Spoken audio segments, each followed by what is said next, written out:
쉽고 얕게 알려주는 교과서전입니다. 원FC의 대표가 50년 만에 가장 큰 무에타이 매치라고 말했을 만큼 근래 가장 파괴적인 무에타이 빅매치가 있다면 이 경기가 아닐까 싶습니다. 바로 원FC에서 MMA 플라이급 고트 드미트리우스 존슨의 호남룰 슈퍼파이트의 상대로 입식 대표라는 포지션으로 푸시받을 만큼 무에타이 선수로서 전 세계적인 인지도와 태국 현지에서 가장 강력한 파운드 포 파운드 선수로 손꼽히는 271승 43패 원FC 플라이급 무에타이 챔프 로드탱, 그리고 2012 태국 올해의 낙무아이로 선정되었던 전 룸피니 스타디움 챔프 출신 근본 그 자체인 낙무아이 원FC 플라이급 킥복싱 챔프 슈퍼렉, 같은 체급의 낙무아이가 각각 무에타이 챔프, 킥복싱 챔프로 만나게 됐습니다. 물론 무에타이 룰로 슈퍼매치입니다.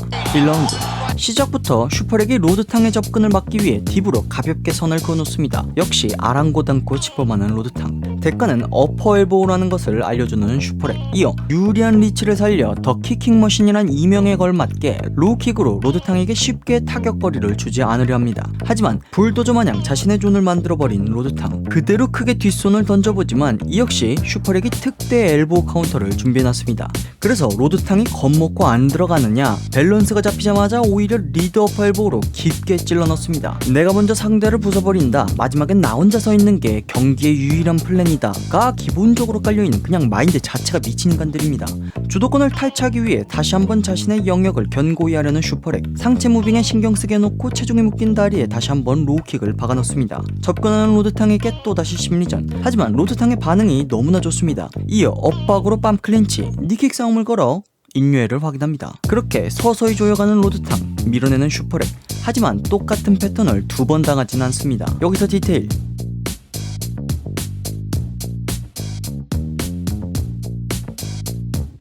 다시 한번 압박을 거는 로드탕, 이에 길게 엘보 카운터를 맞춰 잡아보려는 슈퍼렉. 진짜 본토 초고수 낙무아이들의 수싸움이 계속됩니다. 서서히 살얼음판에 균열이 가기 시작한 이때 로드탕의 반박자 빠는 리드 엘보 워퍼가 살얼음판을 빨갛게 물들이기 시작합니다. 여기서 디테일.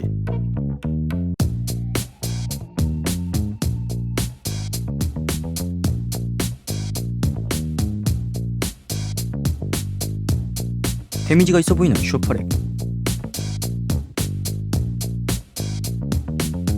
이 무자비한 공방이 결국 출혈로 잠시 멈추게 됩니다. 슈퍼렉은 이대로 라운드를 내주기 싫은 듯 역으로 압박 시작, 서로의 엘보우라는 양날검을 거리낌 없이 주고받고 있습니다.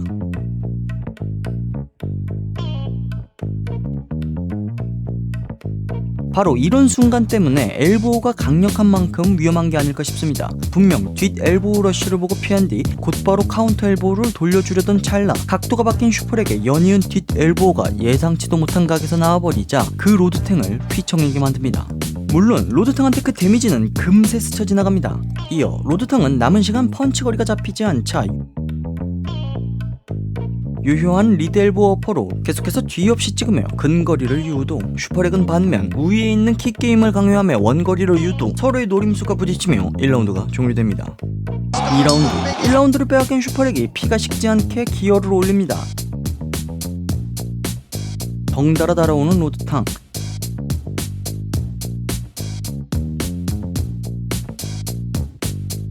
그러나 결국 주도권을 잡게 되는 건 슈퍼렉입니다. 아무래도 로드탕의 주 옵션인 인파이팅 복싱 게임을 킥게임으로 아예 밀어내거나 역으로 초근거리로 들어가 엘보우와 니킥 싸움을 보며 빰 클린치 게임으로 로드탕의 주 전장을 지나쳐버립니다.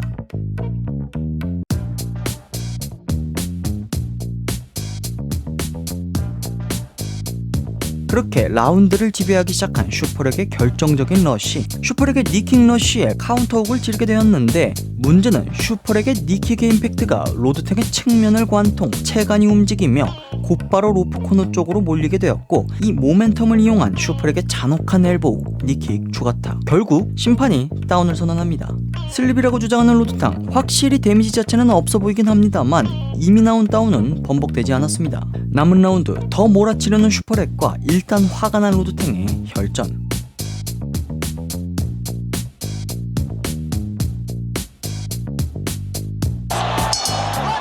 그렇게 3라운드. 자, 로우킥을 수도 없이 찾는데 티 없이 멀쩡하고 엘보우와 니킥을 그렇게 박아 넣었는데 피 한 방울 없이 지친 기색 없이 3라운드 내내 흉흉한 빠따를 휘두르며 나를 부수러 들어온다? 결국 KO로 로드탕을 멈추게 하지 못한다면 상대들은 지치게 되는데 그게 로드탕의 대부분의 상대들이 겪는 불합리한 구조입니다. 결국 마지막 라운드는 로드탕의 강인함을 극복 못한 지친 슈퍼렉과 슈퍼렉의 운영을 뚫어내기 위해 안달낸 로드탕의 진흙탕 같은 싸움이 돼버립니다.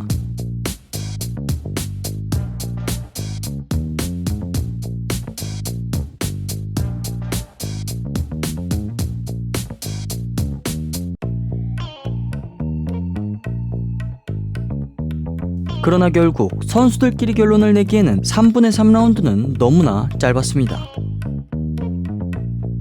판정은 만장일치, 슈퍼렉 판정승. 무에타이를 잘 모르는 국가의 일부 팬들 중 로드탱의 1, 3라운드 정타와 지배력에 앞섰다면서 판정에 의문점을 제기하는 의견이 종종 보입니다. 그러나 해당 경기는 무에타이 룰 경기이기에 펀치에 대한 판정은 모든 타격 중 가장 후순위, 다운이 아닌 이상 빵점에 가깝습니다. 결과적으로 모든 라운드 슈퍼렉 쪽으로 균형이 쏠린 킥게임과 니킥, 거기에 다운으로 확실히 얻어낸 2라운드까지 생각한다면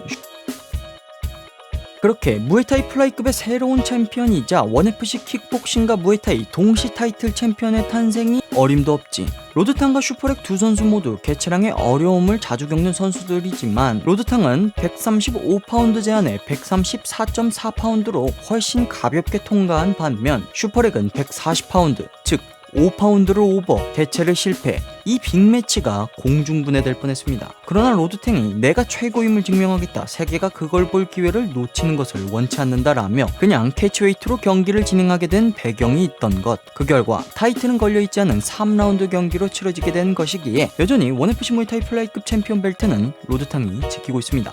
아무튼 TMI 경기 중간 일본과 입식 팬들에게 익숙한 얼굴을 카메라가 비추는데 바로 K1의 마지막 왕자 다케루, 100년 천재라 불린 텐신과 일본 최강의 자리를 놓고 겨뤘던 일본 입식 타격계의 거물이자 슈퍼스타로 이 K1의 마지막 동아줄이 결국 원FC로 이적을 결정하며 자신의 상대를 염탐하러 오게 된 것. 그래서 K1의 마지막 왕자 원FC 침공의 첫 단추는 어떻게 누구랑 붙게 되느냐는 다른 영상으로 그만 알아봅시다.